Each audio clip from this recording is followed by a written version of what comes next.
With that, we will call the March 7th Cass County Commission meeting to order. Start with a roll call, please. Commissioner Shirley. I'm here. Commissioner Breitling. Here. Commissioner Peterson. I'm here. Commissioner Steen. Here. Commissioner Capitan. Here. Wonderful. We have a quorum. Taylor, if you'd lead us in the pledge, please.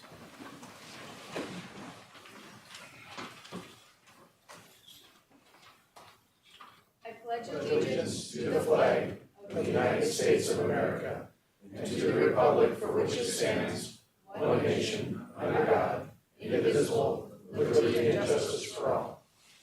Taylor? Thank you, everyone, for attending, both virtually and in person. Let me apologize for my attire. In my effort to make myself have giant arms that no longer fit into my suits, I have giant arms that no longer fit into my suits, so I am stuck with a poor man's disguise of a commissioner, so I apologize for my attire sincerely. With that, approval of prior meeting minutes. Commissioners, you've had a chance to review or approve or review or discuss prior meeting minutes. Look for a motion to approve, discuss. Motion to approve. Is there a second, please? Second. Prior meeting minutes have been moved and seconded to approve as presented. Any discussion? If not, all those in favor signify by saying aye. Aye. Those opposed, same sign. Motion passes. Order of the agenda, we do have one small amendment removing consent agenda item B, which is the Carnegie course. Other than that, I do not believe we have any items to amend. Any thoughts, commissioners? Commissioner Sherling, Move to approve the order of the agenda as amended. is there a second, please? And second. Moved and seconded, so C becomes B. On the consent, any discussion? If not, all those in favor signify by saying aye. Aye. Aye. Those opposed, same sign. Motion passes. The consent order is approved. Consent agenda, commissioners, you had a chance to review the prior consent agenda submitted accordingly. Looking for a motion to approve or discuss, please. Move to approve the consent agenda. Is there a second, please? Moved and second, consent agenda be approved as presented. Any discussion on the motion? Any discussion on the motion? Let's see Commissioner Steen here. Any discussion on the motion? If not, roll call vote, please. Commissioner Capitan. Yes. Commissioner Steen. Yes. Commissioner Shirley. Yes. Commissioner Breitling. Yes. Commissioner Peterson. Yes, consent agenda is approved. On to our regular agenda. Item number 1, review request from our Cass County Joint Water Resource District on OIN 1098. Mr. Dodds Yes, Commissioners. and team, associated team members. Good afternoon, Commissioners. Eric Dodds, AE2S. Here in front of you, we have one agenda item or one action item for your consideration. As you're familiar, we have been working to acquire the property necessary for the FM diversion project. Tonight, we have one parcel that is necessary for what's called Southern Embankment Reach 2A that we have so far been unable to negotiate a fair acquisition. And so we will be asking for permission to utilize eminent domain authority. Before I get to that specific request, let me just provide a little bit of background. I think you're all familiar with the process by now. This parcel, again, is impacted by SE2A. There are roughly 10 parcels necessary for construction of SE2A. We have successfully negotiated an acquisition on the other 9 parcels, which is a good situation. The property owners of the parcel 1098 that we're discussing today have been familiar with this process. In fact, we've received permission from the board to use eminent domain on other parcels that they own for the Drain 27 portion of the project. I'm happy to report that we have recently reached a settlement on that, on those other parcels, or at least in concept. The details are being worked through the attorneys right now, but happy to say that we've continued to negotiate on those other properties owned by the same property owner, and look forward to doing that as well on this parcel. The reason why we're here tonight, though, is the Corps is ready to advertise for bids on SE2A. In fact, they told me this morning they are ready to advertise this week. Obviously, that is hinging on permission to utilize the eminent domain action. And so that's why we're here tonight. As usual, I'd like to maybe just draw your attention to the packet in front of you to page 4. Actually, maybe I'll start on page 5.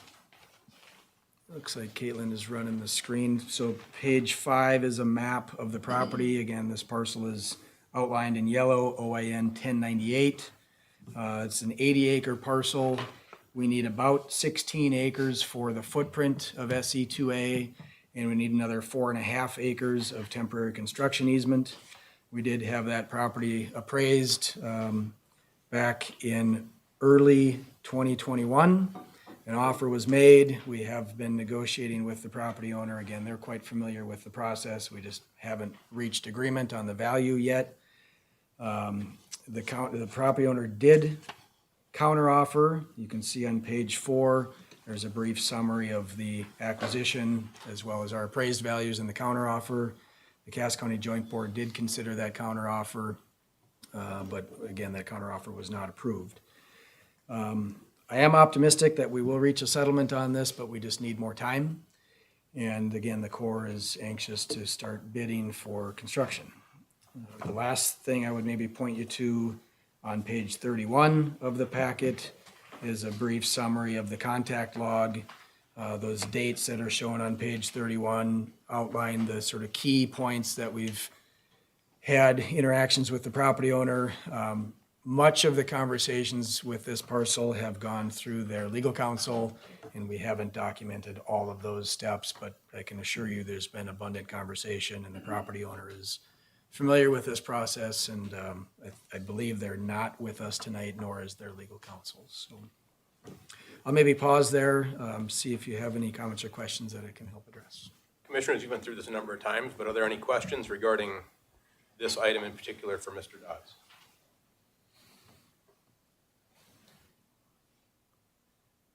Commissioner Sherling. Just for clarification, and the Corps will, after this action, then the Corps would be able to move forward. Yeah, so the Corps will have to advertise for bids. They have a statutory period of time that they need to advertise, and then they'll open bids. I believe they will have to wait until we certify the real estate before they can award any contract. But yes, they are anxious to move forward. They have completed their design. So. Then I would make a motion to go forward with the action before us. Second. Been moved and seconded. Any discussion on the motion? Any discussion? Check Commissioner Steve. Any discussion? If not, roll call vote. Commissioner Peterson? Yes. Commissioner Steen? Yes. Commissioner Capitan? Yes. Commissioner Sherling? Yes. Commissioner Breitling? Yes. Motion passes. Mr. Dodds, anything further? Looks like you've got a full agenda ahead of you, so nothing else for me. There's not really much happening today. So we could hang out Normally and the talk a crowd's little here bit. for our items, so.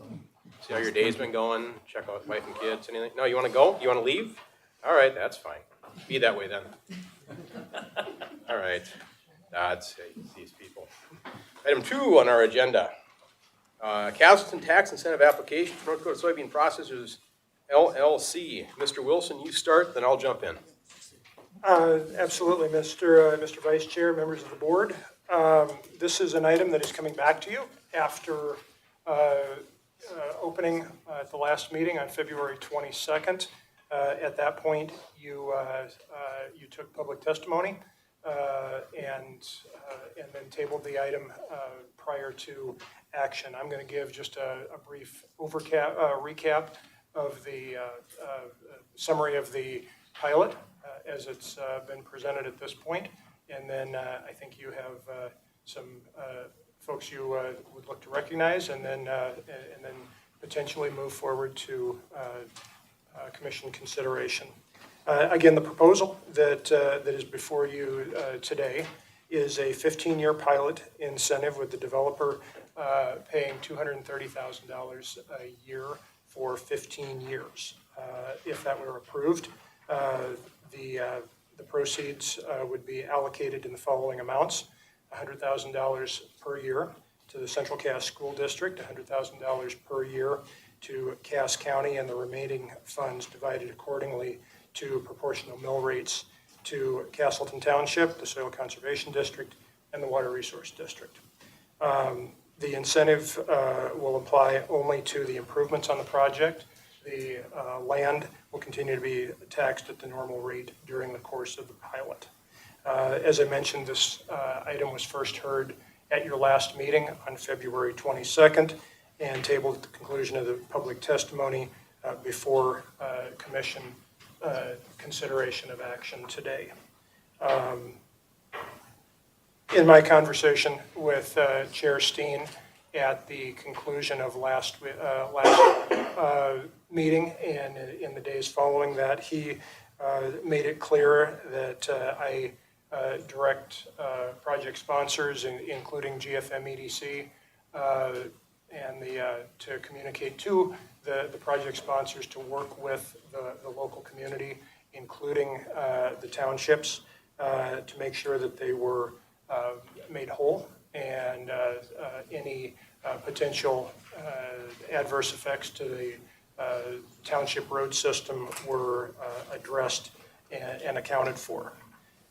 And then one quick note that I would also make is prior to your consideration and beginning hearing this item at the last meeting, you'll recall back on December 6th, the board considered and approved entering into an agreement with the state of North Dakota for road improvements to county roads in or around this potential project. Anything further, sir?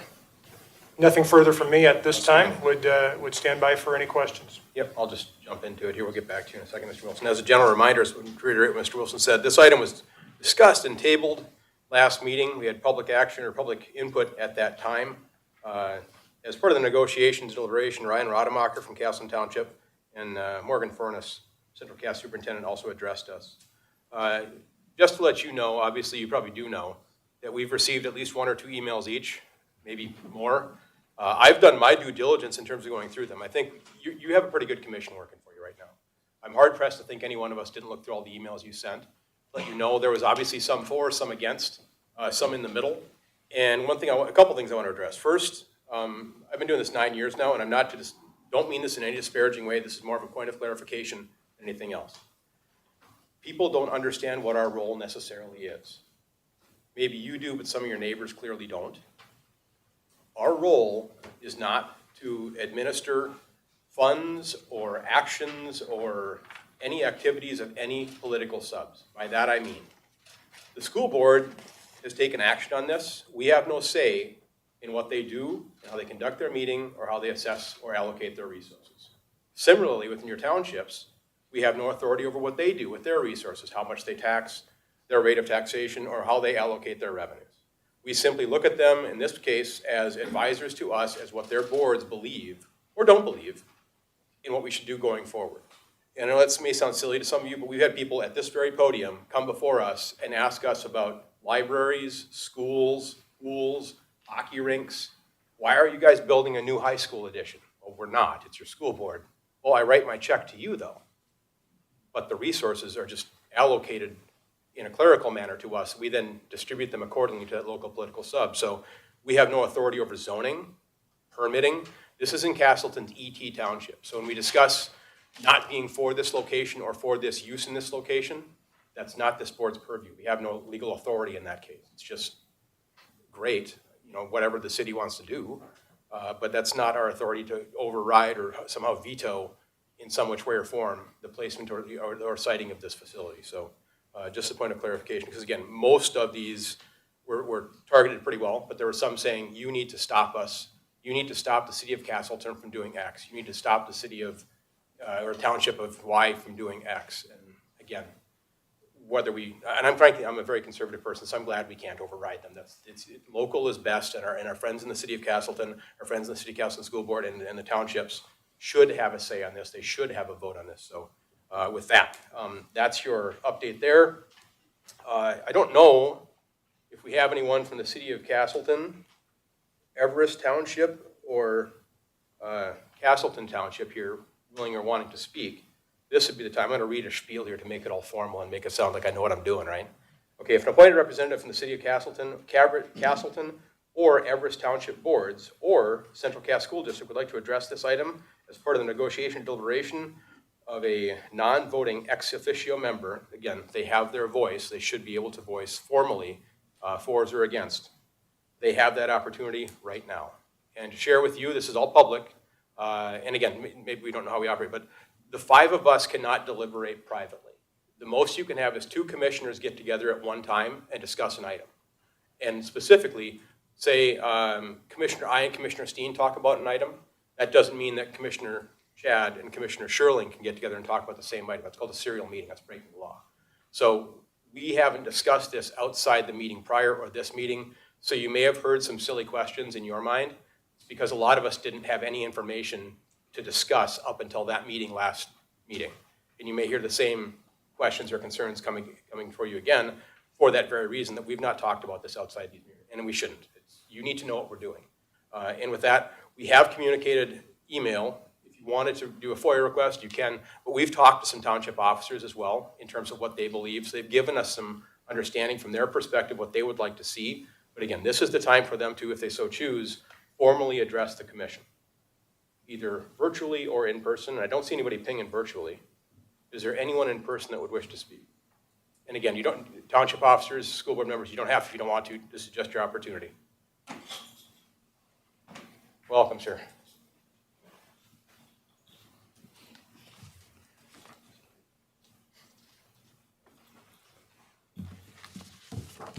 Good afternoon. We've received a couple emails as well on this topic, but again, my name is Morgan Fornes. I'm the superintendent at Central Cass School, and I'd like to thank you once again for the opportunity to speak on behalf of the Central Cass School District in relation to the pilot proposal for the soybean processing plant that will potentially be located in Casselton.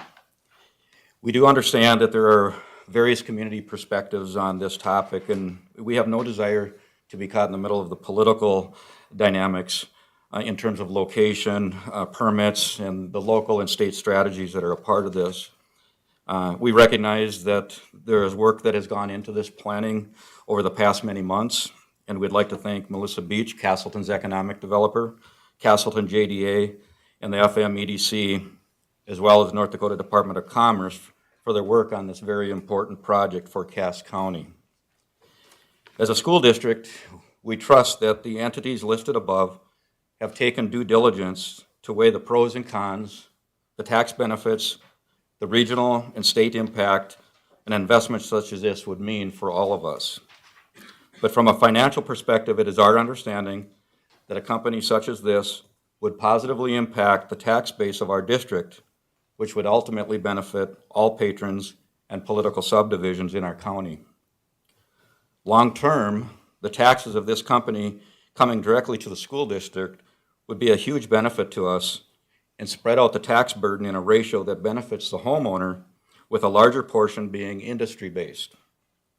However, in the short term, the Central Cass School District would not be able to capture the entire tax increase revenues simply because of the spending controls that are imposed on schools by the state legislature.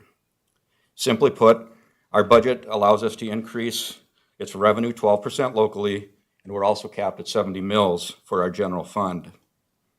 Considering that, and since we are a rapidly growing school district, the payment in lieu of $100,000 a year proposal is an early benefit for us, and we appreciate the FMEDC for assisting in negotiating the proposal. While 15 years is longer than most requests, we also understand the pilot was structured similar to in nature to the soybean processing plant project near Jamestown, North Dakota. To close, from a global perspective, we understand as a school and a school district, and we fully support the economic growth in our community and feel that this company embodies our agricultural base and industry makeup. We have a long history of supporting businesses that have requested tax abatements in the past, and in the long run, this has been a win-win situation for all involved. Our stance on the pilot project is a positive one, and our school district stands in full support of the economic development in our community and believe this will be a catalyst for future growth and long-term positive economic health for our region. thank you, and I'd be happy to answer any questions. And we do have a school board member here as well, if you'd like to call on him. Thank you, Mr. Fornes. Any question, commissioners? Any questions? If not, thank you, sir. Thank you. Anybody from the townships willing to or wanting to speak? Again, you don't feel compelled to if you don't want to. Okay, last call. I'll run through my list of teams' attendance. All right, outstanding. Now, at this time, Commission, we'll move into discussion among the board and consider any actions. Commissioners, what are your wishes? We've had quite a bit of time to think about this prior, even to last meeting. What are your thoughts?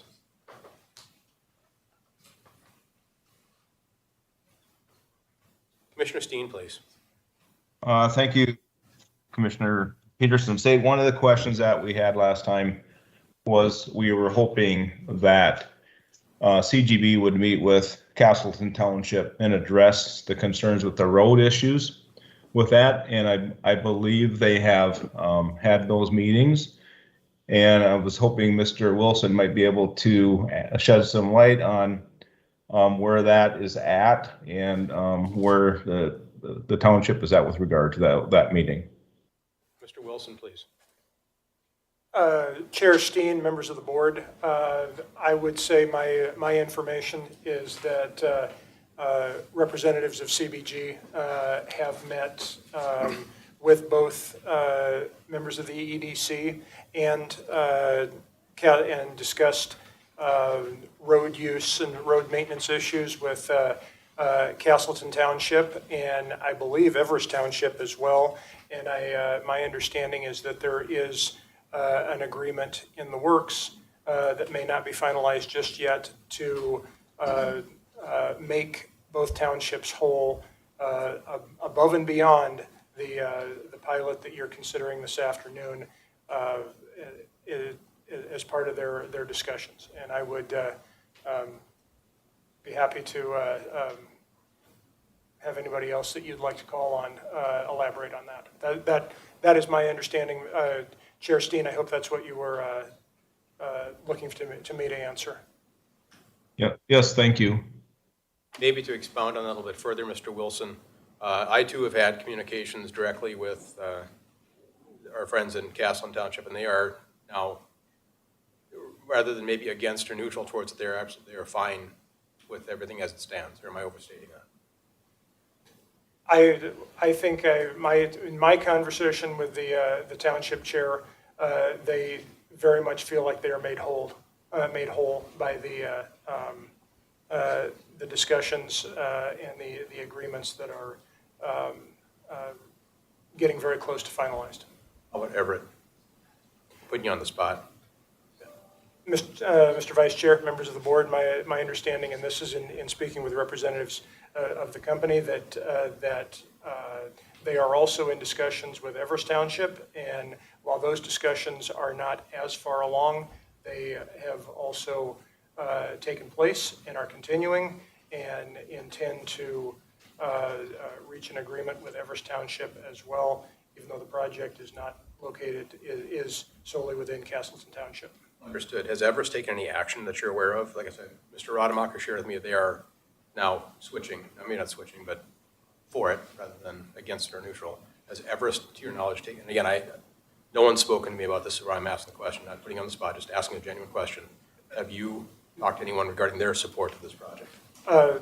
Mr. Vice Chair and Chair Steen, I believe all of you received an email that I received as well today stating that Everest Township's position has not changed.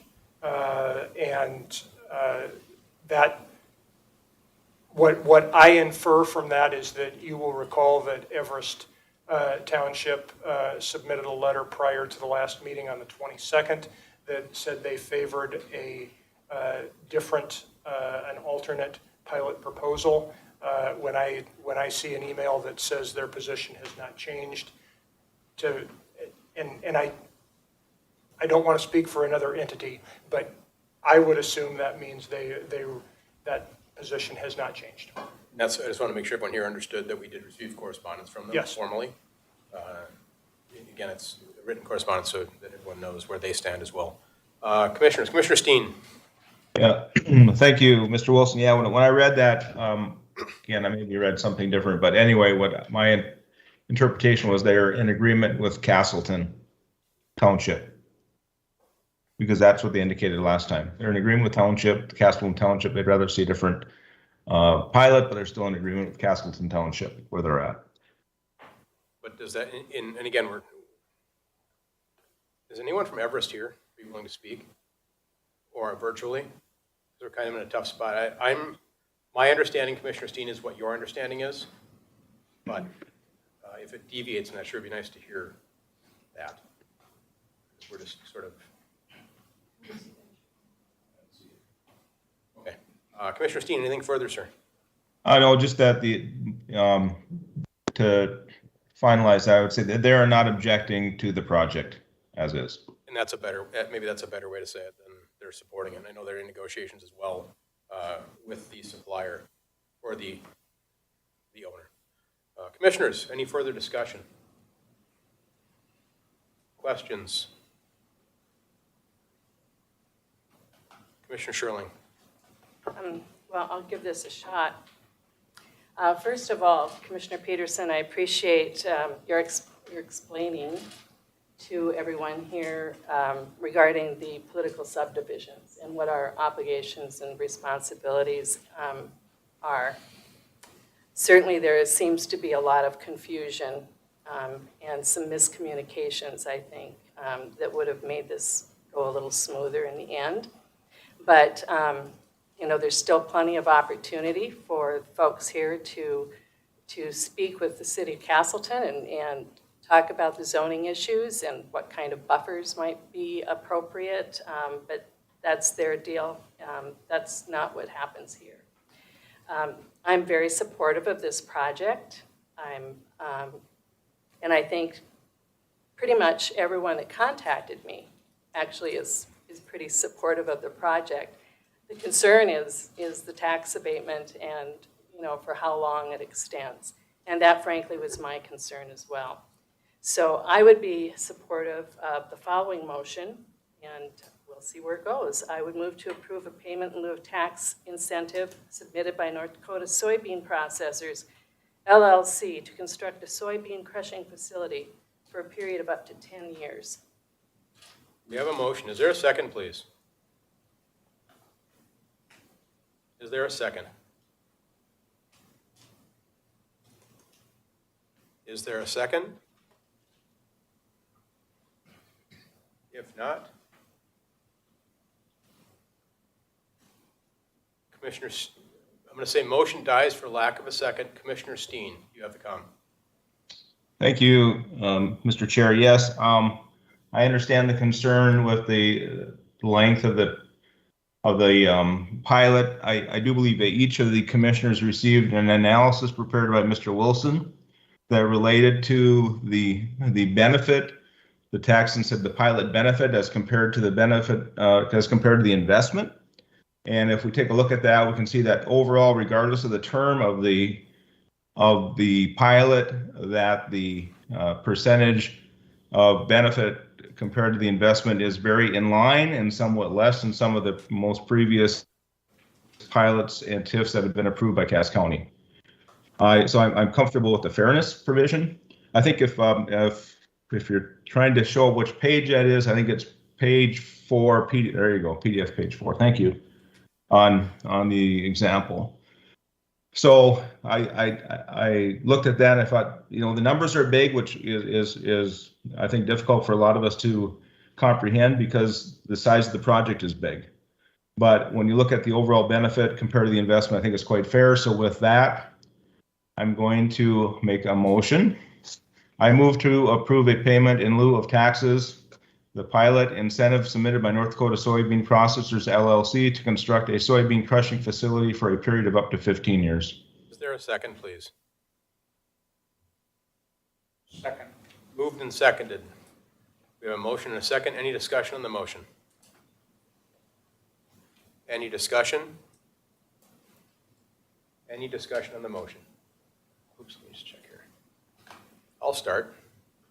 So I'm struggling with the 15 years myself, and I understand this graph shows it perfectly. It's relative to tax forgiveness we've had in the past. One of the things I'm struggling most with is the people that are impacted most directly by this. The city of Casselton, the school board, and the townships all support this project. And as a reminder, the only thing we're speaking for here today is our line item within that proportion of your taxes. Those folks are independent of us. They make their own choices. They're impacted directly or indirectly as they see fit. When I see smaller political subs supporting a project like this, to me it reinforces my support of it as well. And for the most part, as Commissioner Sherling said, most of you aren't really against this project. Most of you, there are a couple, that's true, but most of the correspondence I've received are, we just don't want it located here. We don't want it as close to my house or my neighbor's house as it theoretically could be. And that's understandable. That's, again, out of our purview. If the city of Casselton, for whatever reason, rejects the zoning application or permit application, that's on them, and it should be. I shouldn't be able to overrule your city or your town. It's not. It's you guys. You've picked your elected leaders there, and they should have a say on where this thing goes because, again, that's within their authority and it's out of my area of control. Back to the 15 years. I think the impact of this plant is going to be exponentially greater than even anything on this piece of paper. They are going to make money. Absolutely. I don't have ifs, ands, or buts about it. And I think the struggle I have is the same struggle you have. They're making a lot of money right away. And it seems as though someone making that kind of money right away could afford to pay X amount more. Two thoughts on that. First of all, from a 60,000 foot view where I sit as a Cass County Commissioner, the impact for this region is going to be exponentially greater than what we're seeing on these sheets. The residual money that's going to flow through our communities over and over again, that's going to turn, that would otherwise be shipped somewhere else. What I always talk about is, so when I was little, we always knew the rich kids because they had new cars, and all the rich kids were sugar beet farmers' kids. Why? Because we grow the widget, we process the widget, put it in a bag, and sell it to you in the store. We don't have enough value-added commodities here in North Dakota. We grow everything and ship it to our neighbors. They make a bunch of money putting it in a package, ship it back to us in a truck, and we pay 3 times as much we should have paid for it to begin with. Whether it's beef, whether it's wheat, whether it's sugar, I don't care what it is. To stabilize our economy long-term, we need to be doing more. So from my perspective, not only the 2 years of construction of hundreds of people making $50,000 to $150,000 a year, and the crane operators are probably making $250,000. There's only a handful of them, but they're high-paid folks. The people that are going to come and set the steel and set the equipment. These are big-ticket people. You got 2 years of that. And if you live in Casselton, the amount of sales tax you're going to get on Subway sandwiches at the gas station is pretty big. Probably going to have people living there too. Whether it's living out of the hotel or living in an apartment, don't know, but they're probably going to live there. And they're going to become your neighbors. And I'm frankly hoping they're going to stay here because a lot of them aren't going to be from here. We don't have enough people. So we're going to have potentially 150, 200 people a year working for 2 calendar years. They're going to find out we're a pretty awesome place to live. We got great neighbors. And we don't say that enough. We are freaking awesome. North Dakota rules. Go Bison and all the rest. But we need more people to come here to experience how awesome we are and then hopefully stay. So we're going to get value there too. We've got an $80 million corporation coming in, and once they invest $300 million, and actually more, they are never going to leave, ever. My daughter's grandkids will be generating positive cash flow from this thing. Yes, there's going to be money being sent to Louisiana and Japan. Guess what? Go to Walmart, it goes to Arkansas, right? Go to Hornbacher's, Dean Hornbacher. I went to school with his daughter. Dean sold it to SuperValue years ago. Hornbacher's hasn't been owned since I was in college. That's a SuperValue store. All of the money goes away. We need more of this to stay in North Dakota. I don't care whether it's oil, sugar, wheat, soybeans, whatever. It needs to stay here. And then the question is, for commissioners, whether you're city, school, township officers, are you going to call their bluff? Are you going to say, for $150,000, because this isn't going to make us all rich, your school addition's not going to get paid for from the Casselton soybean plant. They're going to pay for the tires on the superintendent's car and repair the roof. It's not millions of dollars. It's not a massive windfall coming in property tax. It's going to take care of all of our problems. It's going to help. It's going to help reduce your bond payment on your school addition, but it's not going to go down. It's not going to disappear. Your teachers' salaries aren't going to get paid by this. The increased salaries we're all going to have to pay to get more people in here. It's not going to take care of it. It sounds like a big number, but it's not.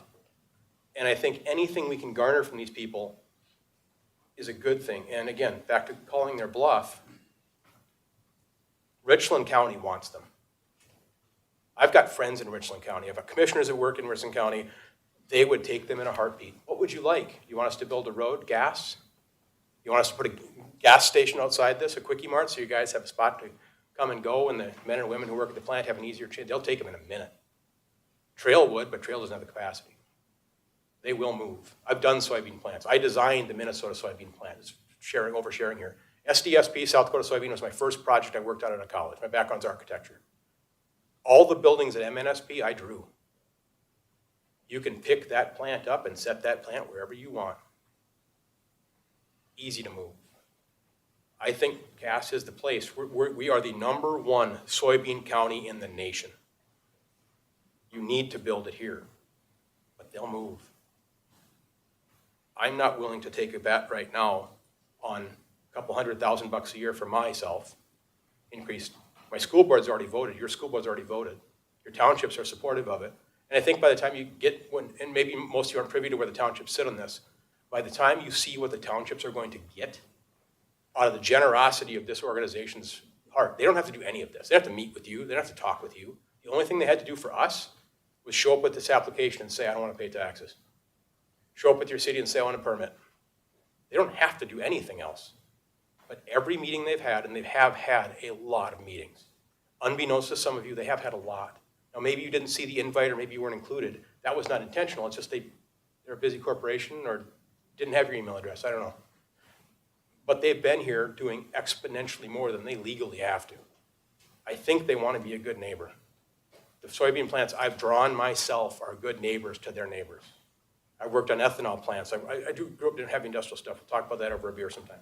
But I'm going to support this reluctantly because I'm seeing a massive impact for this region over my life and my daughter's life and hopefully my grandkids' life. And eventually when you get there, they will be taxed.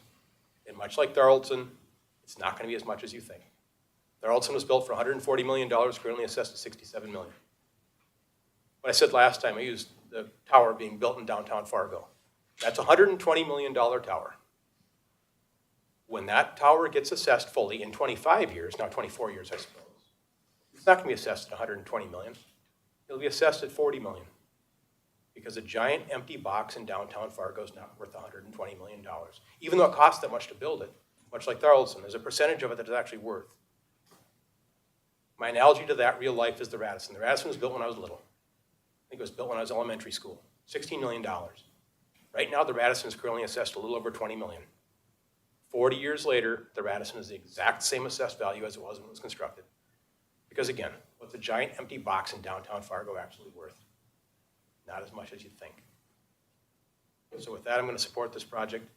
Again, I have the full support, in my mind, the full support of your local political subs, the people you have direct involvement. You elect us, you elect them too. If they support it, I support it. Commissioners, further discussion? Any further discussion? If not, roll call vote, please. Commissioner Steen? Yes. Commissioner Peterson? Yes. Commissioner Breitling? Yes. Commissioner Capitan? Yes. Commissioner Sherling? No. Motion passes. I sincerely want to thank everyone virtually and everyone here. This kind of engagement I would love to have on way more topics within this courthouse. You may think, some of you don't agree with what we decided today, and I appreciate that and I understand that. I heard you. I gave you my rationale as to why I disagreed with you. But that doesn't mean I don't want to engage with you. I want this kind of engagement way more often because it's a learning, it's a teachable moment for me as a commissioner, but it helps get out the information that we do as well, meaning what our jurisdiction is, because clearly there was some misinterpretation of what our role actually is, meaning zoning and permitting, all these other things that we have no role or responsibility over. So anytime you want to, please we have meetings every other week, and they're really fun. We often have clowns and cupcakes, elephants that come through the corridor. It's just a whole thing. So if you ever want to engage with us, please do, and never forget, we are here to serve you. So thank you very much for your engagement. Please feel free to correspond with us as you see fit in the near future and ongoing. Thank you much. Item 3 on our agenda, opioid litigation. No, opioids are fun. This is a $45 million opioid. Okay, that's fine. That's fine. Mr. Wilson, no one cares about our opioids. Mr. Vice Chair, members of the board. Last month, Roxana Pierce, who has really been our contact with our litigation counsel for a couple of years now in our suit against opioid manufacturers and distributors, reached out to myself and our state's attorney's office, encouraging the county to join a related suit against McKinsey and Company, a marketing firm, for their role in distribution of and increased use of opioids. In 2021, McKinsey and Company agreed to pay $573.9 million to settle claims by 47 states in their role in promoting and furthering the sale of opioids. Of that amount, $1.75 million was directed to North Dakota. That settlement was with states and did not impact local governments. By joining the recommended action, Cass County will be one of a growing number of local governments filing suit and asserting damages very similar to what has been settled on behalf of the states. And Ms. Pierce is on the line right now and can answer additional questions, provide you additional background, or I could answer questions, but I think you'd be well served to hear from her before you ask me any questions. Yeah, so I'm going to jump in real quick too before our team members online give us their spiel. What I'm curious about is, as we've had a untimely passing of our AG, one of my good political friends and one of my real life friends, he's been to my house and all the rest. If we talk to our AG's office with our transition from the amazing and awesome Mr. Stenjum to hopefully who will be the amazing, awesome Mr. Wrigley, have you corresponded with our AG's office at all? That's a question for our counsel, please. Oh, okay. Hello. Good afternoon, commissioners. I'm Roxana Pierce. Thank you for having us. And to answer your question, no, we have not corresponded with AG's office at all. Okay, thank you. You're welcome. Again, from Mr. Wilson's point, do you want our consultants to give us a quick update, or how would you like to proceed, sir? Yes, if we could have a quick update from our litigation counsel of what's before the commission today and what the suggested benefit would be, and what you as commissioners need to be aware of as you consider this action. Great, thank you. So I'll just start with 2 minutes of background, and you'll see Bruce Bernstein has joined me as well. Bruce is with DiCello Levitt, and that is a proposal before you today. They're a firm that is putting together a very nice group of counties and cities to file in the McKinsey MDL. So where we're at today, I'll just separate Opioids 1, which is the case that you're in presently, and Opioids 2, just for the ease of conversation.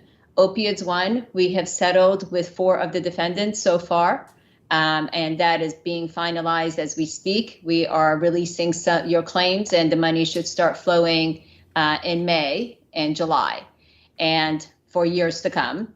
And then we still have about 8 more defendants in that case, including 2 bankruptcies where we have filed a claim for you. And one of those is the Purdue bankruptcy. And that was also finalized last week. I don't know how the allocation is going to work yet. It's too soon to tell, but there'll be money coming to you for that as well. So in doing all of that work in Opioids 1, we have uncovered what we believe is more liability, and this time on behalf of McKinsey. And I'll let Bruce tell you McKenzie's story and why we believe that you should also assert your rights against McKinsey. You're on mute. Oh, you're on mute, sir.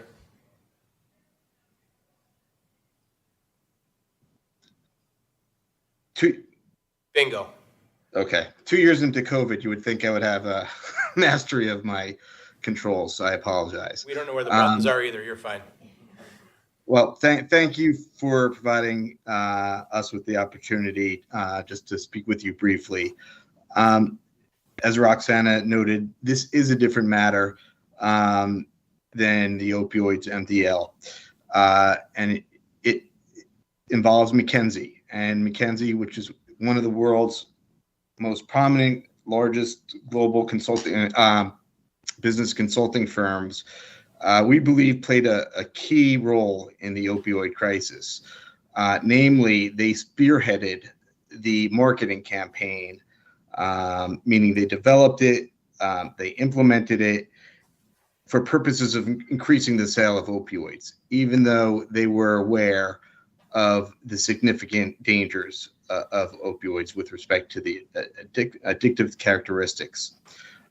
In addition to that, their hedge fund arm, which is valued at more than $31 billion as of the most recent report I've seen, also generated significant income through their investments in companies that had a stake in the development of opioids. And now, even more egregious, they are taking advantage to profit off remediation efforts off of a crisis that they themselves caused.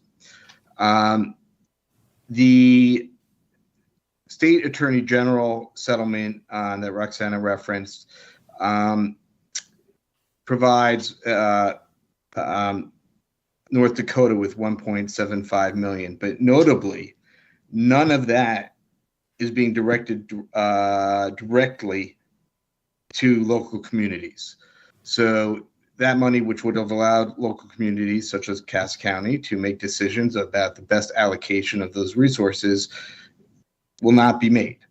The only way to secure, have a chance of securing recovery is through this separate MDL action, which is pending in the Northern District of California. I will note, because it came up, that there was a submission in that matter by attorneys general, 11 attorneys general, including the state of North Dakota, which is arguing that local communities should not have the opportunity to move forward here. We believe, because of that settlement, we believe that argument really doesn't have much merit. There are due process considerations that we think are very important to this analysis, where the local communities have different needs, and they should be able to, they were themselves harmed in different ways than the states, and that they should have an opportunity to recover for the harms that the significant harms that they and their residents incurred. So that is, in a nutshell, where we are. The district court is going to make a decision on that issue, we believe, in the coming months. And again, this is about really one of the leading consulting firms in the world, really playing a significant role in making a disastrous situation even worse. And we think it should be treated seriously, and that they should be held accountable. And that's, why we're here speaking to you about it today. Thank you, legal team. Anything further? If not, I'm going to ask if our commission has any questions. Commissioners, any questions for our legal team? Thoughts? Mr. Chair. Commissioner Steen, please. Sorry, I didn't see you there. No, I just raised it up as you're looking around. Oh, okay. Just a quick confirmation. In the number in the packet you provided talks about the amount to North Dakota is 1.75 million. Is that correct? Yes. And that's just going to the state. Correct. And so just a thought, what if we were to pursue this and get involved with the local part of this lawsuit, what portion of the 1.75 would actually be coming to Cass County? estimate? So it would be separate. None of those proceeds would be going to Cass County. Okay. Whether you are in the matter, the separate matter that we're talking about today, or you decline to do so. So this would be an additional. Correct. Okay, thanks. That's what I need to know. Thank you very much. Thank you, Sure. Commissioner Steen. Anything further, commissioners? Any questions or discussion? Commissioner Breitling. I have a question of Mr. Birdie. The letter that the attorney generals have signed, I gathered from the presentation we received that they were opposed of the states getting involved. They're opposed to the local communities bringing an action separate and apart from the settlement that the state attorneys general have with McKinsey. We again strongly disagree with that position. We think that we are fairly confident that the court will reject that position and find that the local communities have every right to be able to proceed on their own and to, again, secure a recovery that will allow them to allocate the monies in a way that they deem is appropriate, and where, put the money where there's the most need for that local community, right? Because, within each state, including, in North Dakota, cities and counties have different needs than each other with respect to how they were harmed by the opioid crisis.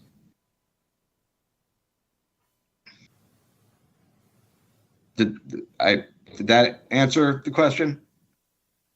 In part, I wonder if the position of the attorney generals wasn't precipitated by the settlement agreement?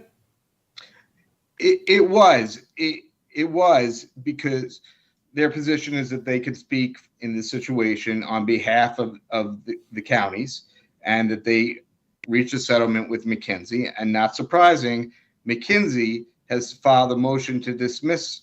Well, let me back up for 1 second.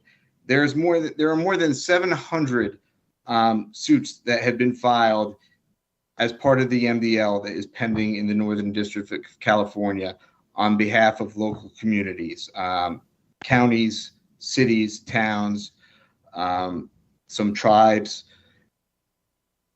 McKinsey has moved to dismiss those actions on the basis of they have reached a settlement with the state AGs. But again, what that settlement is missing is the ability, because none of those monies will be going to local communities. So what is missing is the ability of local communities to make determinations as to what is best for each and every local community as far as where that money should go. And this is the only opportunity now to try and recover money so that each community can make that decision. Thank you. Commissioner Steen. Thank you, Mr. Chair. I just want to reaffirm, kind of a follow-up to my previous question. If we were to proceed in joining this lawsuit, we are not jeopardizing the $1.75 million settlement already been awarded to the state. That is correct. Okay, thank you. Verdict, please. Just a couple of clarifications. I think everybody understood this, but the way it came out of counsel's mouth was maybe a little confusing. What he said is it's not that money, the 1.7 million is not going to local entities. What it means is it's not going directly to local entities. It would go to the state government, and then whatever mechanism the state government set up for distributing those monies may well reach out to the local communities, but we don't know what that's going to look like at this point. Much like the settlement in the other part of the opioids piece. The second thing that I think is worth at least noting, and I don't know that it's real important, but the percentage 1.75 million over the 574 million is about 3,000. North Dakota is about 3,000 of that. North Dakota's population is about 2/1000 of the country. If you just looked at those numbers, and I'm not sure how helpful that is, we're getting about half more in North Dakota than we should otherwise get through this agreement on a per capita basis, but none of us know how it will be used. I think council's point here is if we separately sue it out and are successful, then money could conceivably come directly to us and we could figure out how to use it at that time as opposed to being subject to the state. Based on comments that the Attorney General's office had made in the past, I was left with the impression, but the mechanism is still unclear, that to the extent local entities got money on their own, they might not be getting money from the state through whatever settlement it makes. How that actually works itself out in the future is not yet determined.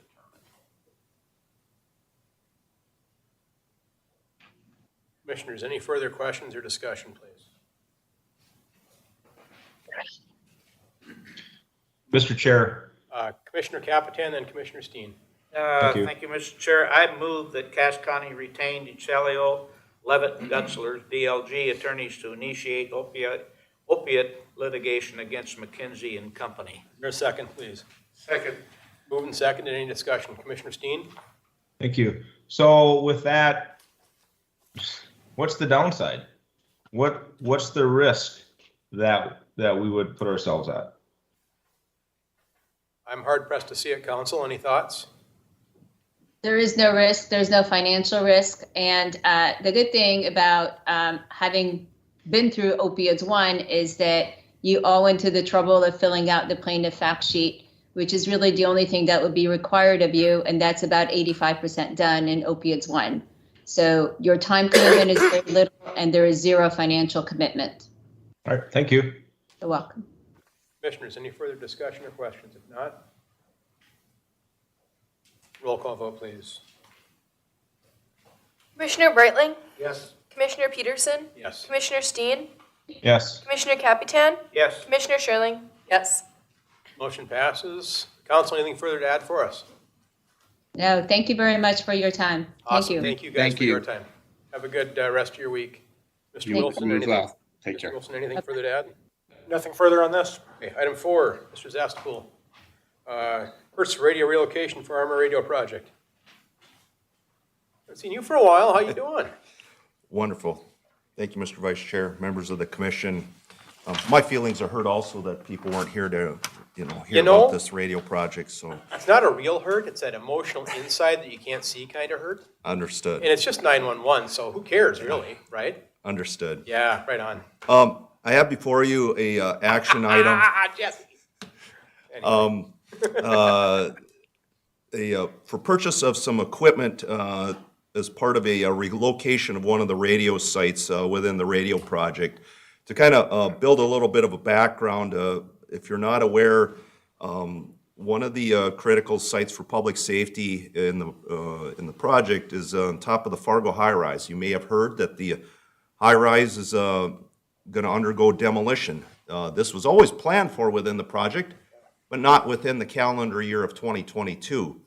Unfortunately, this news came out last year in October of 2021, which is beyond the budget timing and so on. So what you have before you is a couple of expenditures that are unbudgeted, looking for a UPS to go into the alternate location here, or the interim location, as well as a quote from Motorola involving the procurement of some parts and labor for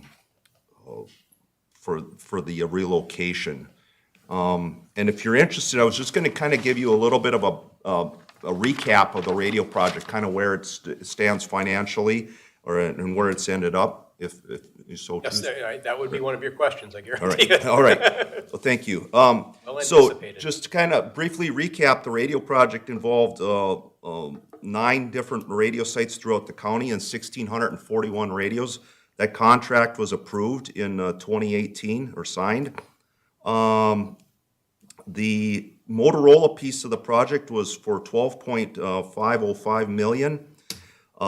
There was approved approximately $377,000 in change orders, and through various, let's say, budget oversight, the actual final cost to Motorola is going to be $12.31 million, which is actually $186,000 under the original project budget.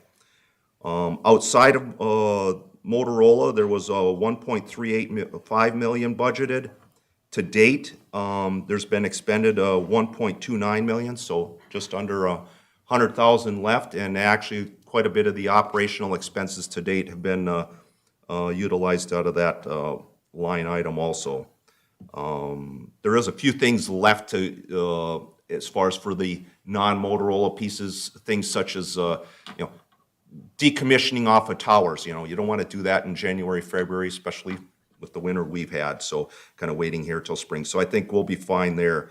One of the things that was not notated at the time, or what wasn't even in existence at the time when the contract was signed, was a program that the state of North Dakota eventually implemented, which is, we'll call it a grant program of $1,500 per radio for compliant radios.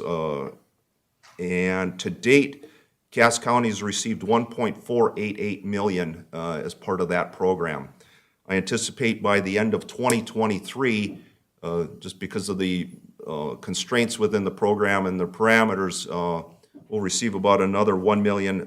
Total reimbursement estimated is $2.442 million by the end of 2023. So what I'm telling you is there's been an additional source of revenue that was never anticipated going into the project. So with that being said, that's kind of what I've got. The project is pretty much done. Everybody's using it for day-to-day use. The warranty began, actually, just kind of give you a milestone, it was August 1st of 2021. So with that being said, I'll stop and open up for questions. Commissioner Sherling, then I'll jump in. Sure. Just curious, how many of these towers do you need? All of them. Actually, so there's, just to be more specific, there's actually 4 in the metro area, and then there's 5 that are in the county. But they all work like a cellular system. They all work together, and so on. So it's, that's just kind of give you a high-level overview, of how many were designed and deployed.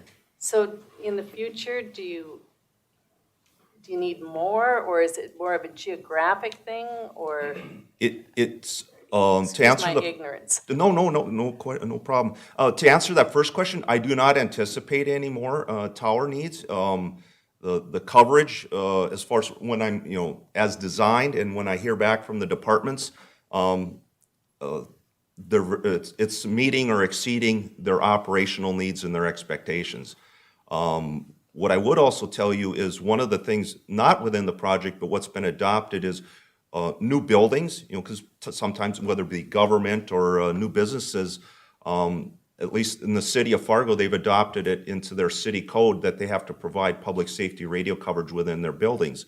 So for new construction, as an example, historically here now, like the Amazon building or the 2 new schools down in West Fargo, they've actually incorporated some in-building enhancements through no cost, to this project, just like building in a sprinkler system. It's now part of their building, the building code, so they bake it in. So that's one of the reasons why I say I don't anticipate at this time, and I can't foresee the need for any additional towers. So if the dispatch center were to be moved, would you need additional towers, or that would be just a completely separate mechanical IT?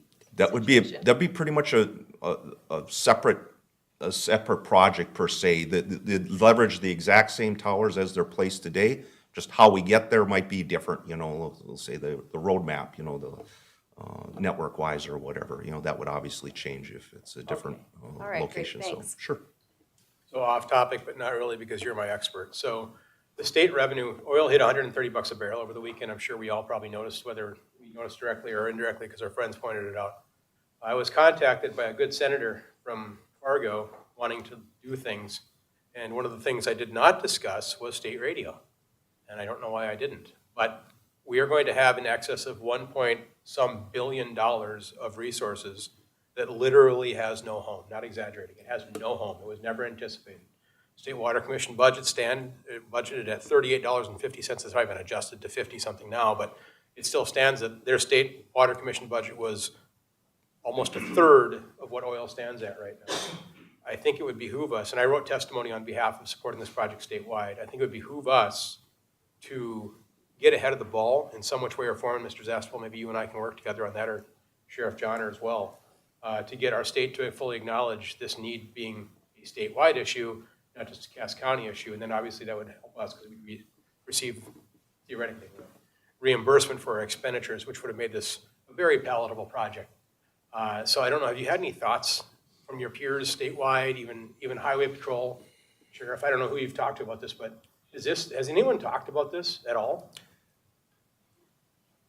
I can maybe add a little bit of context to Yeah, again, this is just a sure. off-the-cuff question. You may be aware that the state of North Dakota, after Cass County initiated their project, they did sign a contract to build a statewide project. But I thought they allocated $40 million for it for a 250, which is actually a $400 million project. They do have it funded more. I can't remember which legislative session, but I believe they had earmarked a total of about $200 million. Okay. What I will say also is that,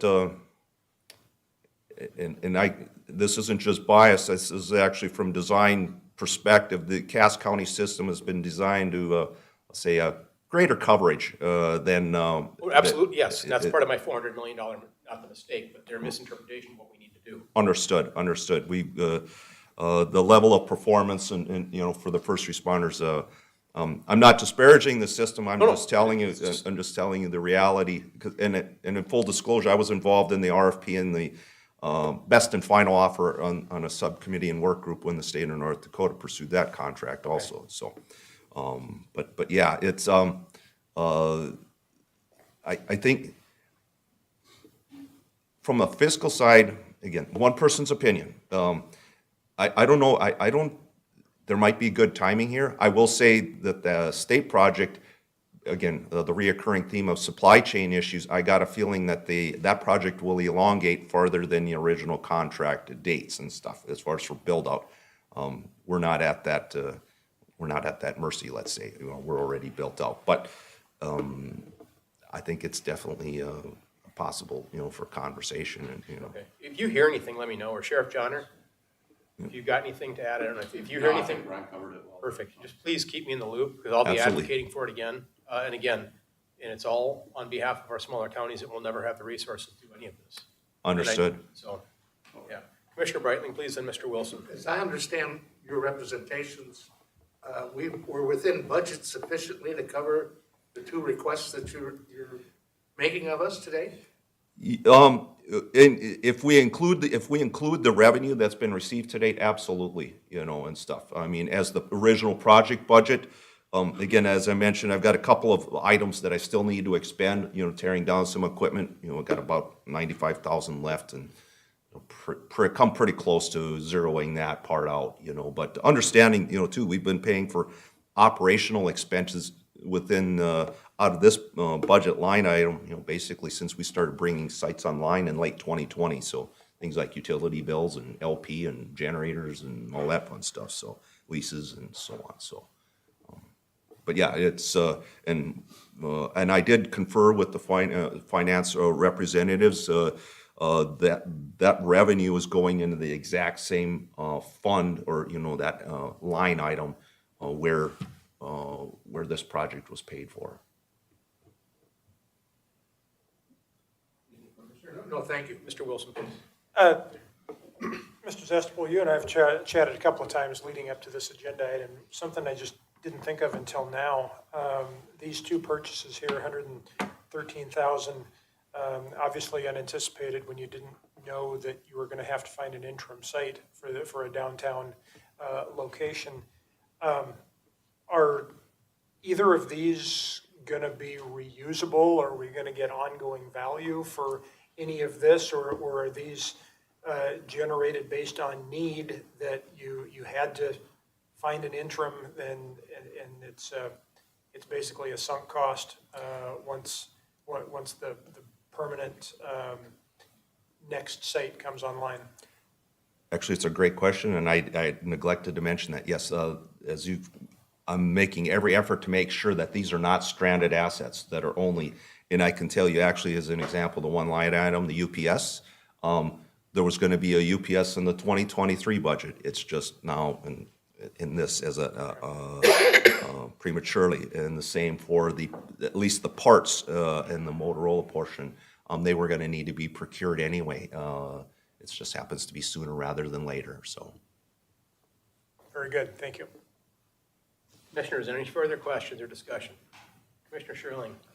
I move to authorize purchase of a UPS battery backup with Eaton Corporation in the amount of $35,296.30 and Motorola parts and labor for site optimization. It's set up with Motorola Solutions in the amount of $78,228 as part of the Armor Radio project. Is there a second? Move to second. Second, please. Thank you. Any discussion on the motion? Any discussion? If not, roll call vote, please. Commissioner Sherling? Yes. Commissioner Breitling? Yes. Commissioner Peterson? Yes. Commissioner Steen? Yes. Commissioner Capitan? Yes. Motion passes. Mr. Zespel, anything else, sir? No, thank you. All right, thanks for the work you're doing, man. Yep, you bet. Appreciate Thank it. you. Next one, talking puppies, purchase a canine unit for sheriff's office. Is it gonna be the cute fuzzy puppies you see on YouTube or a different mean looking puppy?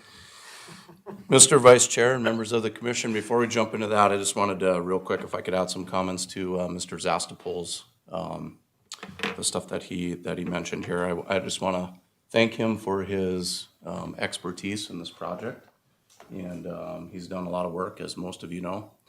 I don't know where we would be without not having his knowledge. He's very knowledgeable about this system and what we needed to carry it through. So we certainly appreciate that. I'll give you a little example of kind of the capabilities of this radio program. Prior to me getting the new radio system in my vehicle, which is a much stronger radio typically because it's coming from a vehicle as opposed to our portable, I had been issued my new portable. And leaving the city council meeting in Alice one night, I tried to call dispatch from my vehicle radio, and they couldn't hear me. And I got on this little thing right here, and I made contact from Alice with my portable. So it just shows you the capabilities and then just the interoperability with other agencies and being able to designate channels so we can intercommunicate has been just crazy. So we certainly appreciate, I used to get daily emails from our staff on, hey, dispatch couldn't hear us last night. We think this is a safety issue, and we are no longer getting that. So thanks for your dedication to the safety of our staff and working with Brian. So I appreciate that. I think we can talk about this. We can't just tell me. How did Richland work out when we had our team members go down there? What did you guys use when you were down there? So I actually wasn't down on that operation. I was just in conversation by telephone during that. You but can talk about this, can't you, or not? Yeah, I mean, mostly I think, our guys worked on their own channel. I'm not sure what Richland's capabilities are, to be honest with you. They didn't have anything that's in relation to us. I mean, ultimately or eventually they will. We were running incident command in that type of an operation typically anyway, so they're a person that is in charge of all their staff who has radio communication with them is in the same area as our individual who's running ours, so they can communicate back and forth that way, so. I haven't anticipated this. That's actually one of the things I thought about when you gave me a call. Yep. Gave us a call. I said, boy, this would be great if we could just drive down there and talk. Mm-hmm. But anyway. Well, hopefully, eventually we can, so. Thank you, Sheriff. All right, Mr. Vice Chair and members of the commission, I had submitted a request in reference to an additional canine. I think pretty much everyone understands that, or has heard, obviously, that we will be getting our first canine here with the help of Shields. They are going to help us purchase our canine here. And as all of you know, we had put in our budget as a line item to purchase a canine separately from that, or prior to knowing that, excuse me. And so I'm simply asking at this point that to see if we can keep that budget line item in our budget at this point and purchase an additional canine with that money. Now, I know that Commissioner Steen and Robert And Taylor had reached out to me, and there were some questions on what is the maintenance cost. And you do not have that in front of you because it's kind of somewhat a little bit complicated. And so I was hoping that I could explain it to you, and that might be a little better than just putting a sheet in front of you and that type of thing. So just in general, it costs us approximately $6,950 per dog maintenance cost per year, is what we figure. And that includes dog food, boarding, vet services, so dog food, $1,000, boarding, $600, vet services, $1,500, and we're pretty lucky that way because Casselton Veterinarian Service works with us really well. They're really supportive of our canine program, and they help us oftentimes in different situations that we might come across medically with our canines. Miscellaneous supplies, $350. A membership to Police Working Dogs, which is $500, and then we like to have our dogs compete in canine trials every year, which is $3,000, and that just keeps the skills up of our dog and of the handler. So that ends up being $6,950. So if you got a little sheet and paper out, I'm going to give you a couple other numbers here you might want to keep track of, maybe, possibly. So that's per dog per year. So we had budgeted this year for $45,750 for our canine program. Initially, we were going to do our training with our dog and purchasing and everything down in Arizona. We have since that time changed what we're going to do with purchasing the dog and where we have the dog trained. We are now going to do that in Iowa because we're going to work with our law enforcement partners in West Fargo, and that's where they have typically gotten their canine dogs trained. So we want our handler to work with their handler and go to that training there in Iowa. And so that actually reduced the cost down quite a bit. So in total, what we would be looking for this additional dog would be $24,230. And that's to purchase the dog, the training, and all those things that I told you. So we're actually quite a bit lower than what we had initially requested for the year, in lieu of the line item that we had. And that's because that we're going to have the dog trained somewhere else. So we're a positive there with money. So certainly when I mentioned that we'd be able to absorb those costs in this year's budget, that's where that would come from, to do that, and we would still have money left over for the year. So, Commissioner Sherling. That's quite a change. Difference, yeah. So, the red flag for me is what are the qualifications? What are the difference in the qualifications between the two trainers? Yep, so mostly I think that cost comes from a little bit longer training. Dean's been doing most of the research on here, so he can correct me if I'm wrong, but the per diem and things of that nature, which would be a little bit more and being farther away in Arizona, so that's some of it. Anything else, Dean, that as far as? The per diem, and then they were gonna go for 8 weeks, and this one's on 4 weeks. Okay. But West Fargo PD has used this, or used. This is where they use West Fargo PD. So we feel fairly confident in working with their dog. That is there a national standard credentialing? There is. is, I think I yes. read something about this the other day, maybe in the forum, I'm not sure.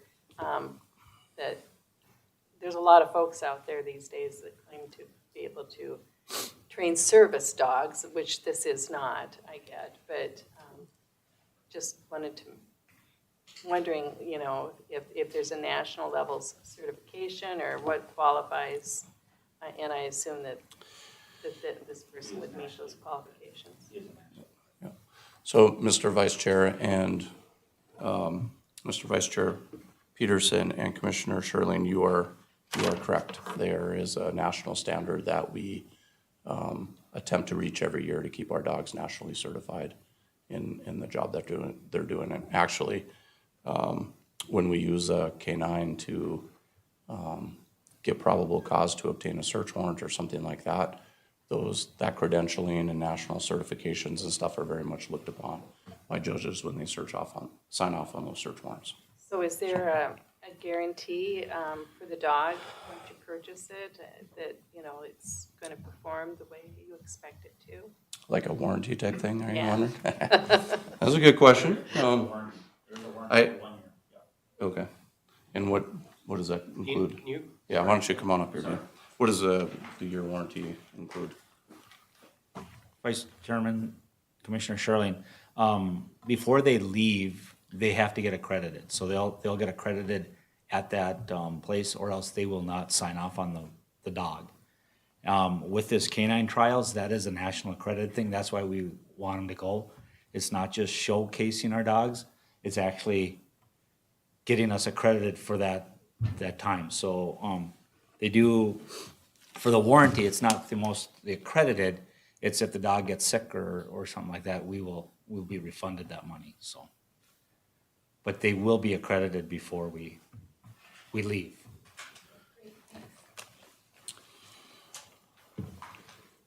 So, Mr. Vice Chair Peterson, I don't have a calculator on me. I suppose I could do some quick math here. But 6,950 times 2. Ms. Madriga, you might be a little quicker at it than me, maybe. It's almost 14,000. Okay. So that would be the maintenance cost for the 2 dogs every year. And I think that was the specific question the information you were looking for, Robert. Yep. Or that maybe Chair Steen was looking for, maybe. So Sheriff, my question would be then, obviously, we're allocating personnel differently too, or how do you logistically handle whose pups these are? Yeah. Mr. Vice Chair Peterson, that is an excellent question. So how we determine that is we do an interview process to determine who the handlers will be. So we've got one handler identified already for the dog that we're getting. And then we had ran a selection process last time, so we would do a similar thing this time. And then what we typically try to do is, I had mentioned in my proposal here, is we would try to strategically have them on different shifts, things of that nature, so that we would get the most use out of the 2 dogs that we have. So we don't have to maybe incur as much overtime costs and stuff like that. Certainly if we both had them on the exact same shift, that might not do us the best. The other thing that we could potentially look at is there are a number of different certifications that these dogs can obtain. Whether it's narcotics detection, tracking, detection of explosive devices, things of that nature. And so we would, again, right now we're currently researching so that we want to do what's called a dual purpose dog, so that the dog is trained in 2 different disciplines. Typically, you try not to train them in more than 2. You can do that, but then they might not be as efficient in all of them.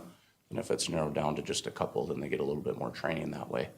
And so we would certainly look to, if it is approved, we would look to add that other dog in the summer, the upcoming summer, and make a determination at that point on what purpose we would want that dog to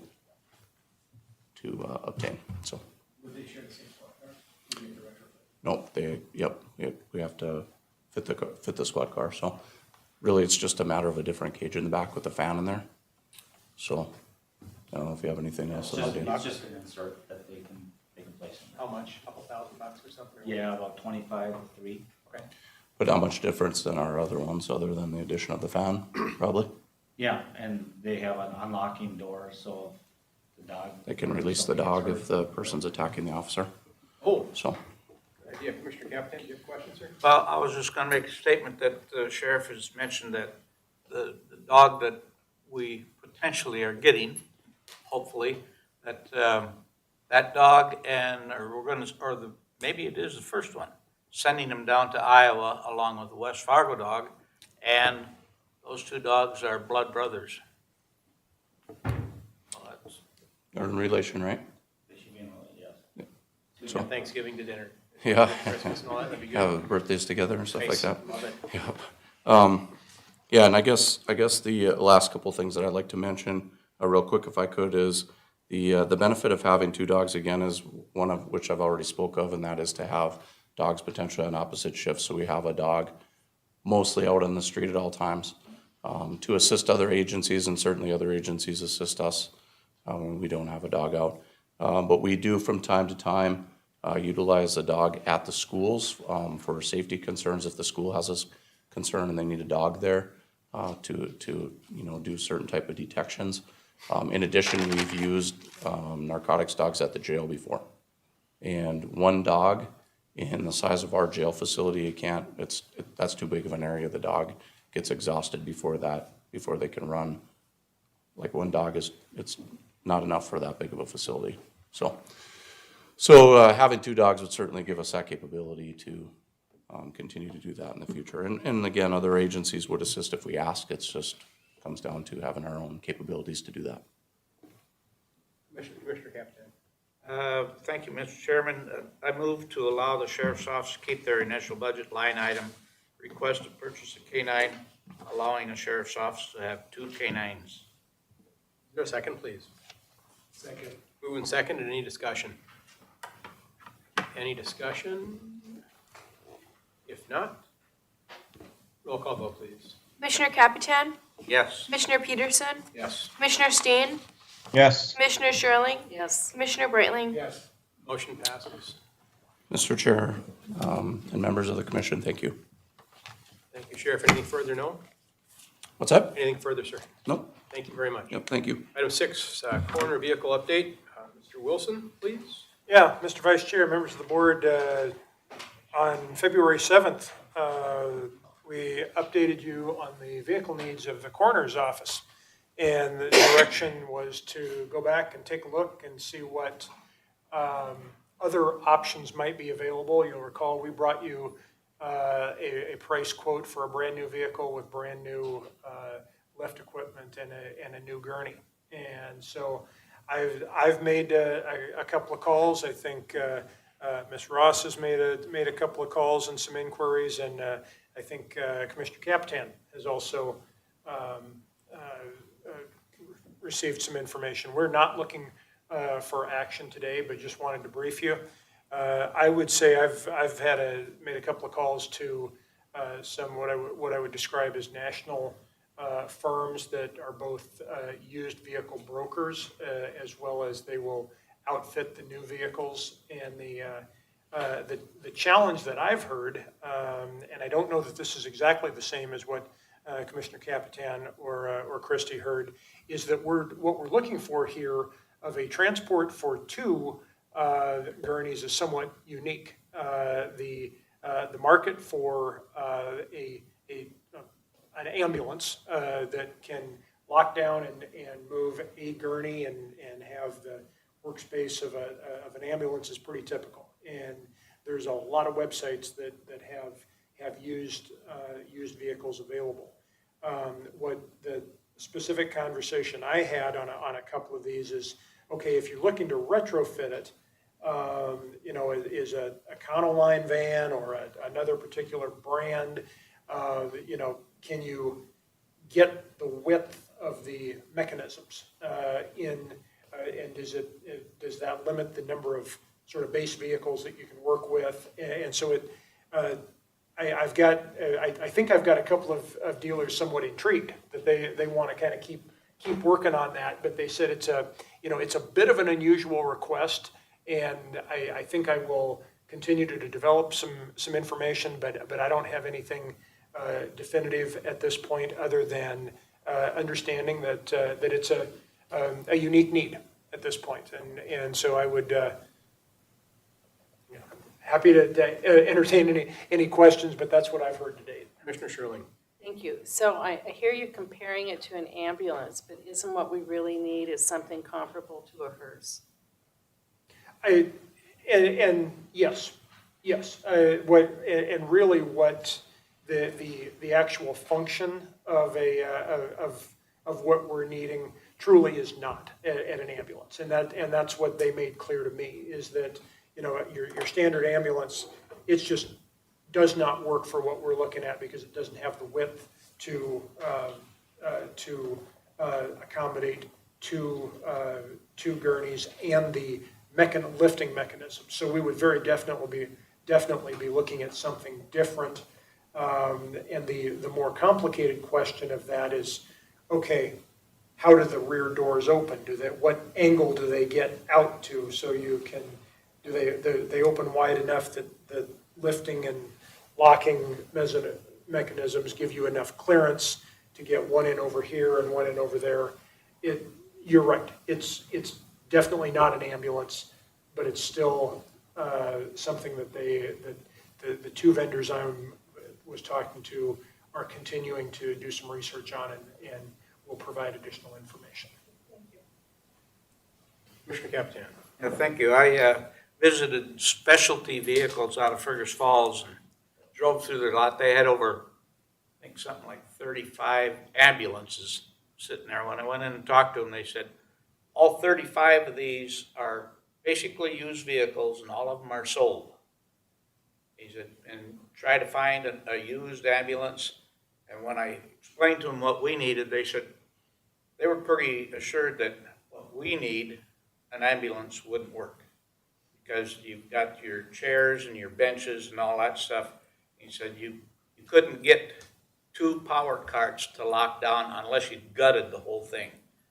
And everybody that I talked to, and I think Darren did the same thing, said the best bet is to get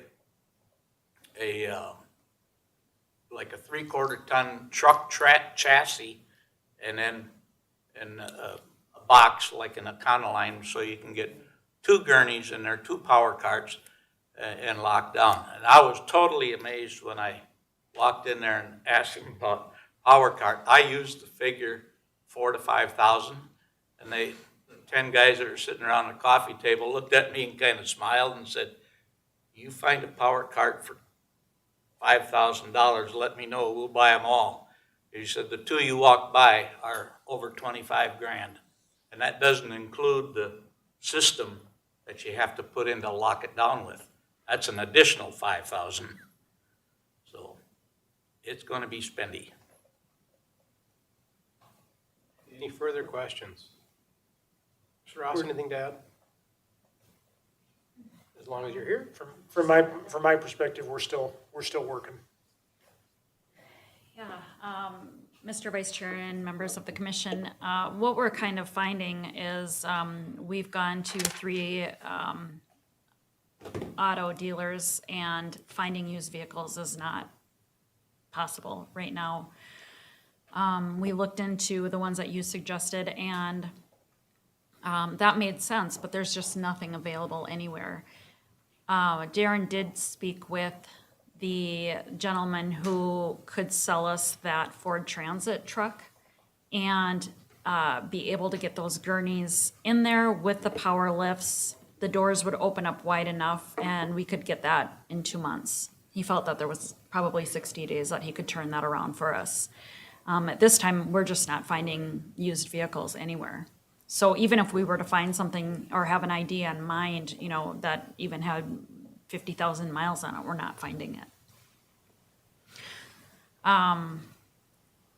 We have had cases recently of very, very heavy people, and we're getting pretty desperate. So if we're not going to go this route, then we need to figure out some other way of doing transport, whether that's us or having somebody else do it. I might add, when I did talk to these people, they said, if you're looking, because I told them, I said, we're not looking necessarily for a brand new vehicle, but if we could find something not considering the year, but maybe in the 45 to 50,000 mile range, they said, you're going to get what you need at that range, you're going to pay almost new price anyway. I think we figured, and I sent you this email, but the amount of miles that we put on per year, if you look at this long term of how long we're going to be able to keep a vehicle, every time we rent a vehicle and say it's got a bunch of miles on it, in 3 or 4 years, we're going to have to change it out. 5 years, we're going to have to change it out. There's a cost that's involved with that. So every single time that we have to change out a vehicle, we're going to be accruing that cost. I think we believe, I believe there were 15,000 miles that we put on every year, 142 transports to Grand Forks, and then to figure in removals that we do locally. But a lot of that is primarily just highway miles that we're putting on. So an ambulance would be ideal. Unfortunately, Darren, our deputy coroner, was on ambulance at one point, and he said there's no way you're going to get two, even if we outfit it, we're not going to get two in there because the doors won't open up wide enough to be able to get the cots in and out. We'll keep you posted, try and bring a proposal to you as quickly as possible. Commissioners, anything further? Mr. Ross, anything else? No, that's all. Okay, I mean, I'd suggest you just tell people to quit dying. I think that's in the century code. Well, I wanted to present puppies here, and Yeah. that maybe smooth things over a little bit. Johnner did his best. I know, he had to, He's always he had to one go in step ahead front of me. everybody. That guy. All right, thank you. All right, thank you, everyone. Item 7, vouchers. Commissioner Shirley. Thank you. So I had an opportunity to review the vouchers. Something I found interesting was the number of numerous overpayments of property taxes, from a few dollars to in excess of $72,000. And you know, there was one for $50,000 where apparently, I don't know, but anyway, we're kind of like a little bank over here, and then we turned it around and gave it back. But there was nothing else that caught my attention, so with that, I would move to approve the vouchers. A second, please. Second. Second, any discussion? Any discussion? If not, roll call vote, please. Commissioner Steen? Yes. Commissioner Capitan? Yes. Commissioner Breitling? Yes. Commissioner Peterson? Commissioner Shirley? Yes. Motion passes. Committee reports. Mr. Wilson. Mr. Vice Chair, members of the board, 4 things for you. Last Friday, a number of us in our office participated in the Cass County Spelling Bee. And How'd you do? Not well at all. Yeah, I got spell check on my phone, otherwise. That would not have been good. Connie Cleveland from the state's attorney's office was. Anyone? She was the host or okay. MC Misunderstood. of it, and Mr. Burdick, I misunderstood what he was saying. That he participated, like a participant would participate in a participating thing. That's not the case at all. Mr. Wilson, please. This was amazing. I don't think is an overstatement, because it started out. I've never seen a full spelling bee in person, but you start with 50, 60 participants, have a writing section that gets you down to the final 12 or 13, and then that group goes through the what you think of as the traditional role of a format of a spelling bee. And so I would say that most of that group spent about a half hour to 45 minutes to get that whittled down to 2.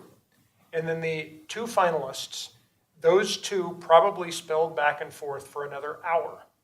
And at one point, Connie spoke up and said, "I need a break." And so the 2 Cass County representatives to the state spelling bee, I believe they're both from Carl Ben Ellefson, are representing our county very well, and it was just a neat experience. So good, congratulations to them.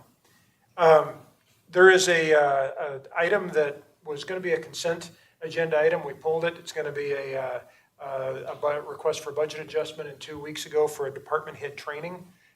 This is something that have worked with a local vendor on that does training.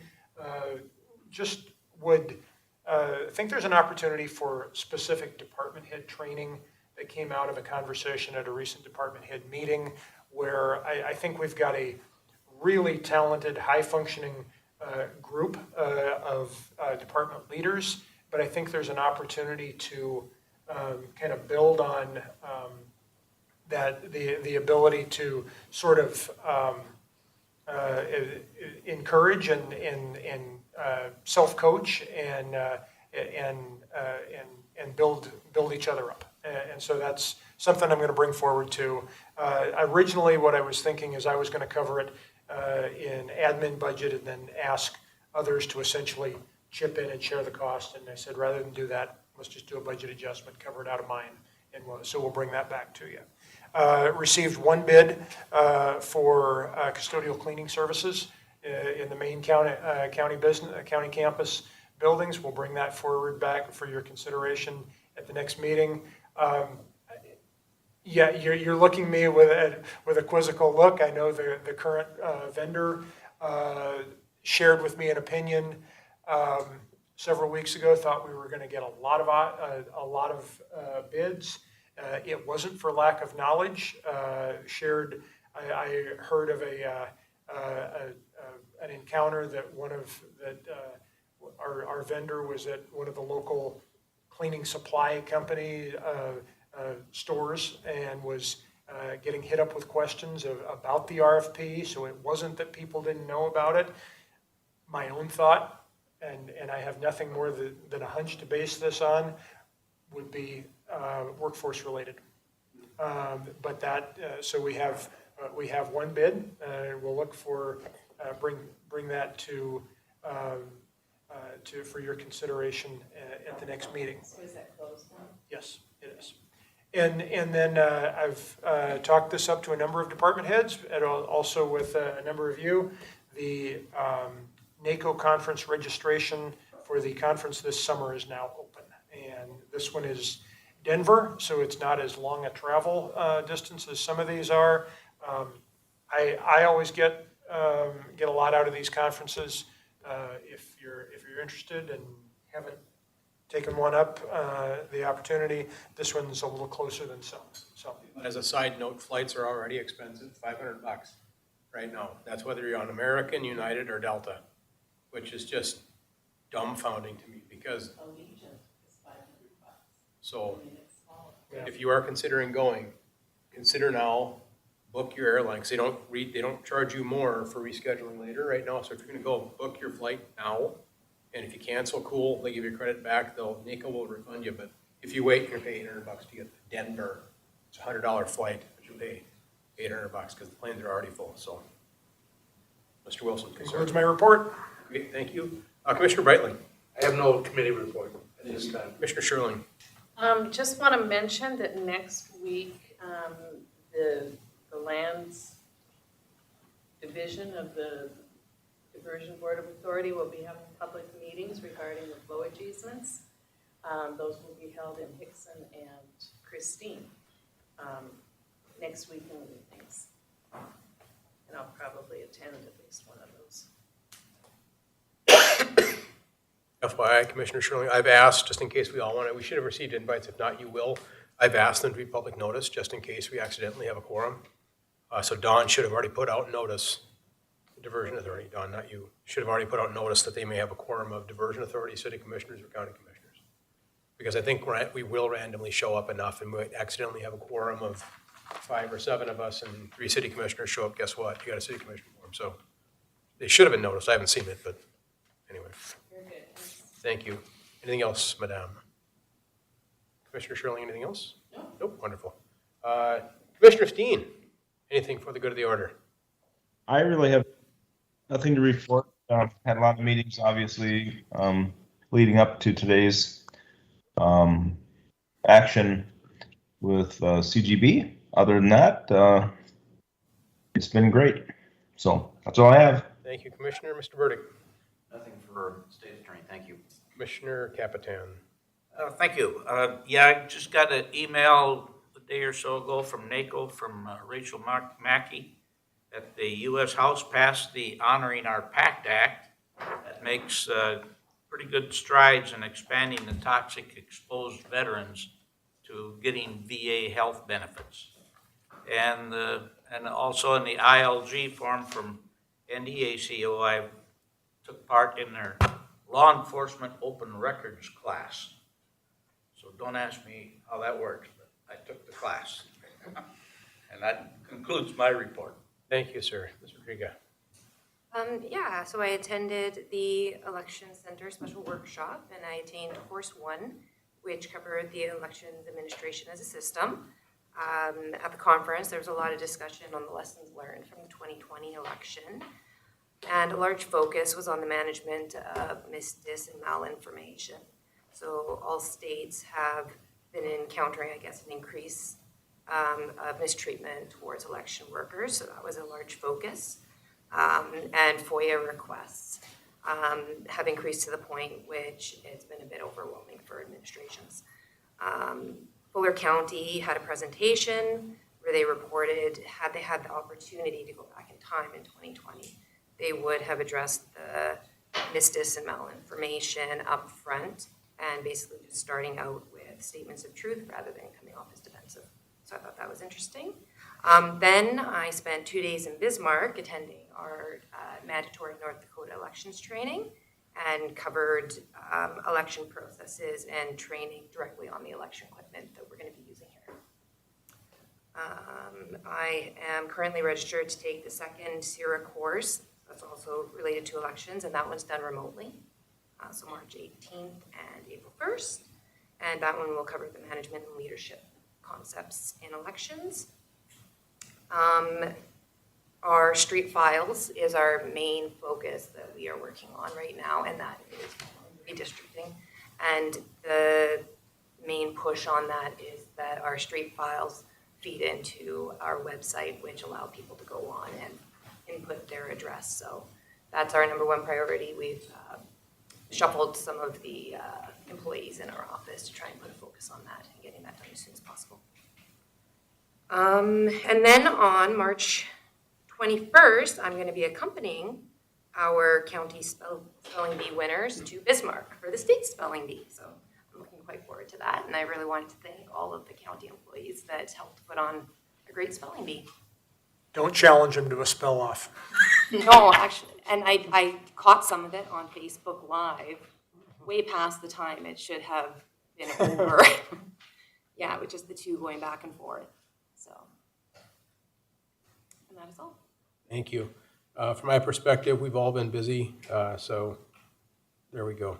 We've all been busy. Correspondence. Correspondence received as of March 4th, 2022, a letter from the North Dakota Supreme Court informing that Judgeship Number 6 with chambers in East Central Judicial District be filled in its current Fargo location. Commissioners. To receive and file. And second. Perfect. All's in favor, signify by saying aye. Aye. Aye. Well, same sign. Motion passes. Item 10. Mr. Chair, before we Commissioner Steen. Yes, sir. adjourn here, just a question for Taylor. Taylor, I'm assuming you're getting all of the information, the documents that I'm signing, because I haven't got a second request. Is that correct, that you've asked me to sign? Yep. All right, thank you. Item 10. Move to adjourn. Second, please. Second. All those in favor? Aye. We stand adjourned. Aye. Thank you, everyone. Thank you, Commissioner Peterson.